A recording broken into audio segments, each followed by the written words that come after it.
Hi boys, first day back at school. Yeah. After 10 weeks off, how are you feeling? I feel a bit nervous. Oh, that's okay, isn't And it? I feel excited. Good, because all your friends have been missing you and they'll be so excited to see you. Won't they? But Ziggy starts primary today and you're with Choni. Hey? And I'm starting Oh. to get hot eyes. And it's going to be, you're only there a few hours, sweeties. Give us a big grin. The boys started back at school on Thursday. Ziggy is now moved from Infantile to Primaria. And so he's in a different building. Him and Sully are in separate buildings now. And so they were a little nervous when they were going back. And when Ziggy came out on Thursday and I asked him how he was feeling, he just burst into tears and I said, but you've got lots of friends, you're with all your friends, and he cried and he said, there's too many friends. I think that it's they're the youngest now.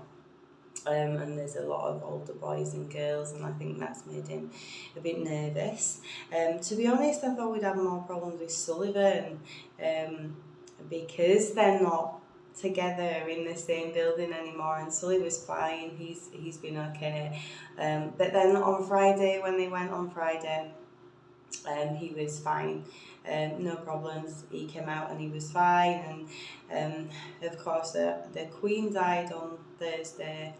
And on Friday morning they were playing our national anthem when the kids walked in, which was really, really lovely. So I wanted to talk about the schools here.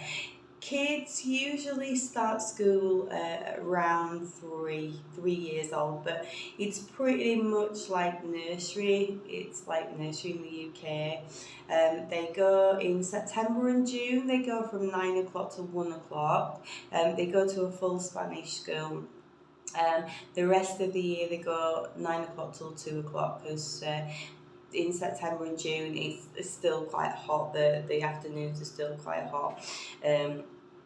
And you have to, wherever you live, you have to go to the town hall and get a padron, and so you have to tell them where you live, and you can choose the nearest school to you. There is a list on, if you type into Google Spanish State School, it will bring up the schools in your area, but you can choose whichever school you want to in your area.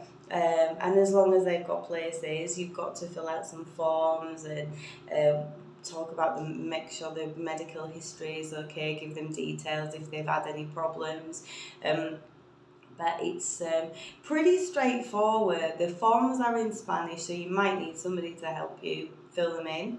And that's it. You don't have to pay for the Spanish state school. You don't have to pay anything, but you do usually have to buy their books, some supplies like paper, baby wipes, a big roll of paper like toilet tissue, but a big roll. And sometimes you've got to give money towards pens and pencils. So you give the money and the teachers go out and buy everybody the same. So you've all got the same. So there aren't any fees as such. You can enrol your kids in private schools, and they're not as expensive. I mean, our schools in the UK are like thousands and thousands of pounds a term, and schools here, private schools here, are like hundreds. It depends which school you wanted to enrol your kids in, but I think that the best way for us was definitely a Spanish school, because they didn't speak Spanish really before they started school, and then of course they have to learn very, very quickly when they're in class. And so now both of them, they can speak Spanish and it's no problem. Ziggy's in his third year at school, he's 6 years old, and Sully's this is his second year at school. And they do love it. They really love the schools here, and the teachers they're all very, very kind and lovely. Um, yeah. Legally though, they don't have to go to school until they're 6 years old.